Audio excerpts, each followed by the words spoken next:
Hi everyone, Paul Elam here with An Ear for Men. You know, frequently I do videos on this channel about spotting problems in women before they get a chance to piss in your Cheerios. I've done videos on the subtle and not so subtle indicators of borderline and other personality disorders.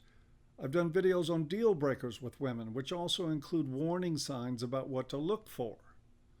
All of this boils down to one pretty central idea. The warning signs of high maintenance and crazy bitchdom are always there. And I say this as a guy who has stepped on more than one relationship landmine without knowing I was in a minefield. Looking back, though, the signs were always there, like screaming in my stupid face there. I just wasn't listening.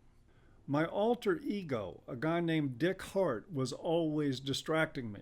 And let me tell you, E.F. Hutton doesn't have fuck all on Dick Hart. With a single word, he can make you not notice the smell of shit in an auction barn, and he only shuts up after he gets you into trouble, which is pretty much any time you listen to him. Seriously, the warning signs of problem women are so numerous and obvious and common that I should not need to make videos about it. The thing is, though, that even if every problem woman in the world had a fucking skull and crossbones tattooed to her forehead, the Dick Hart that lives in almost every man would create a blind spot so that it remained invisible. At least till she started tearing your life a new asshole and making money vaporize. That is where you find yourself standing there, scratching your head and asking, how the fuck did this happen? Dick Hart, guys, he ain't your friend.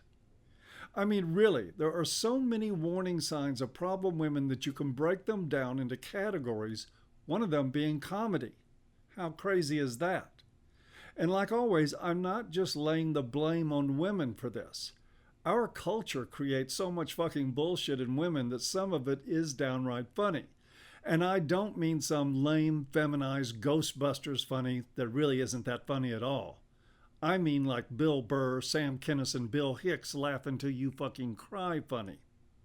Let's take a look at some of the things that should A, make you laugh, and B, make you walk away with extreme prejudice. 1, she's 30 years old and her bed is covered in shit like this. And this. Guys, when you see this shit, look for the ceramic unicorn on the side table. Keep nosing around her stuff and you'll probably find a ton of other reminders that a huge piece of her life is still resisting puberty. That one ties directly into another that should move you to run a 100-meter dash in under 10 seconds in the opposite direction. That is, she baby talks. I mean, seriously. Have you ever had a woman talk to you like you're a fucking puppy? Do you know, Professor, I've never seen football signals. Do you think a little girl like me could understand them?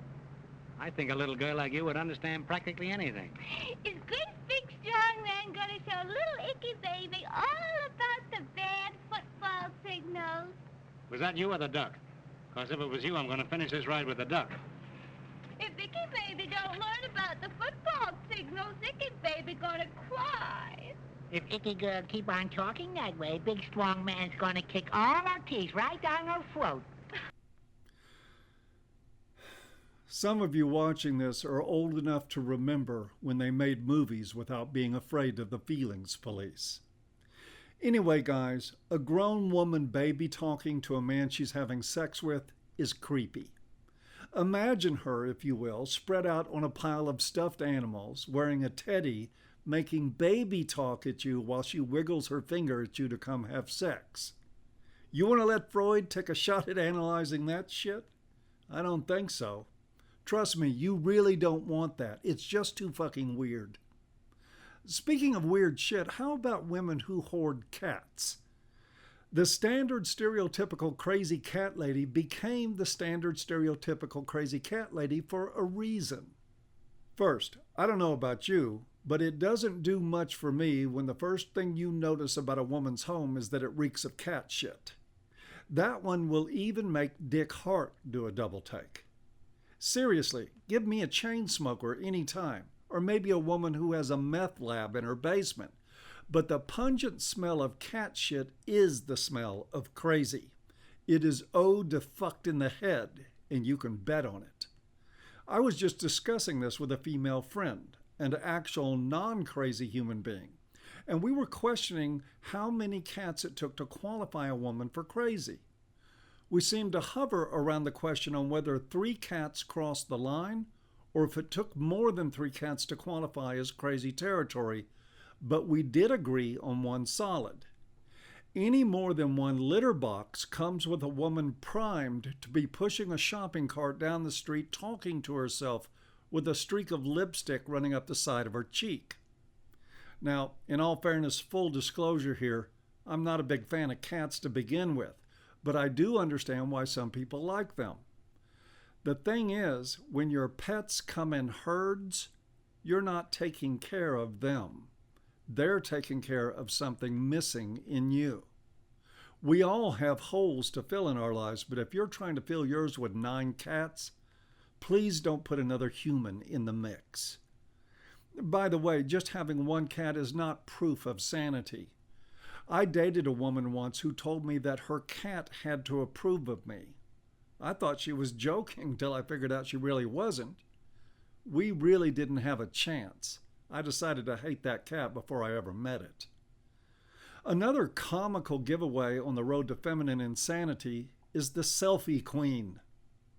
And folks, if selfie queens were cats, the internet would be one great big litter box.